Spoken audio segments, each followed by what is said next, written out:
கார்த்திகை தீப திருநாள் பண்டிகைக்கு இன்னும் கொஞ்ச நாள் தான் இருக்கு. அந்த நிலையில அகல் விளக்குகள் தயாரிக்கும் பணி ரொம்பவே சுறுசுறுப்பா ஒரு பக்கம் நடந்துட்டு வருது. இருந்தாலும் அச்சு விளக்கு உற்பத்தியால அகல் விளக்கோட விற்பனை ரொம்பவே பாதிப்படைஞ்சிருக்கிறதா ஒரு செய்தி வந்திருக்கு. இது குறித்த ஒரு தொகுப்பு. அகல் விளக்குகள் தயாரிப்பதை பார்ப்பதே தனி அழகுதான். நாமக்கல் மாவட்டம் போடிநாயக்கன்பட்டியில் கார்த்திகை தீப திருநாளுக்காக அகல் விளக்குகள் தயாரிக்கும் பணிகள் மும்முரமாக நடைபெற்று வருகின்றன.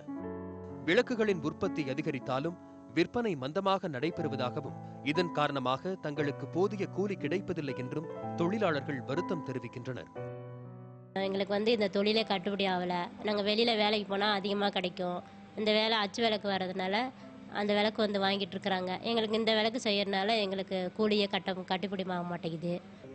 நல்லா இருக்கிறதுக்கு ஓடலைங்களே, வியாபாரம் சரியா ஓடலைங்களே, என்ன வாங்க மாட்டேங்கிறாங்கங்க. நாங்களாம் கொண்டு போய் கடைக்கடையாக போட்டு 10 காசு வாங்குற நாள் 10 ரூபா 5 ரூபா கொடுத்தா தான் வாங்கிட்டு சீவனம் பண்ணுறோம். எழுதி வச்சுக்கோங்கிறாங்க. நாங்கள் என்ன பண்ணுறது? அகல் விளக்குகள் தயாரிக்க தேவையான மண் உள்ளிட்ட மூலப்பொருட்களின் விலை கணிசமாக உயர்ந்துள்ளதால் போதிய லாபம் கிடைக்காமல் திண்டாடுவதாக அதன் உற்பத்தியாளர்கள் கவலை தெரிவிக்கின்றனர். மேலும் அகல் விளக்கின் விலையை விட அச்சு விளக்குகளின் விலை குறைவாக உள்ளதால் மக்கள் அச்சு விளக்கு வாங்க ஆர்வம் காட்டுவதாக கூறுகிறார் அகல் விளக்கு உற்பத்தியாளர் சரவணன். இந்த சீசன் மட்டும்தான் 10 குடும்பம் வேலை செஞ்சுட்டு இருந்தது. இப்போ சாதாரண 3 குடும்பம் தான். 3 குடும்பத்திலே 2 பேர் தான் வேலை செஞ்சிட்டு இருக்கோம். அதாவது விற்பனை கம்மியாக போச்சு. அதனால் இப்போ 4 பேர் செய்கிற இடத்துல இப்போ 2 பேர் தான் செய்கிற சூழ்நிலை இருக்குது. விற்பனை அந்த அச்சு விளக்கு டிசைன் மக்கள் விரும்புறதுனால இந்த விளக்கு தரம் குறையுது.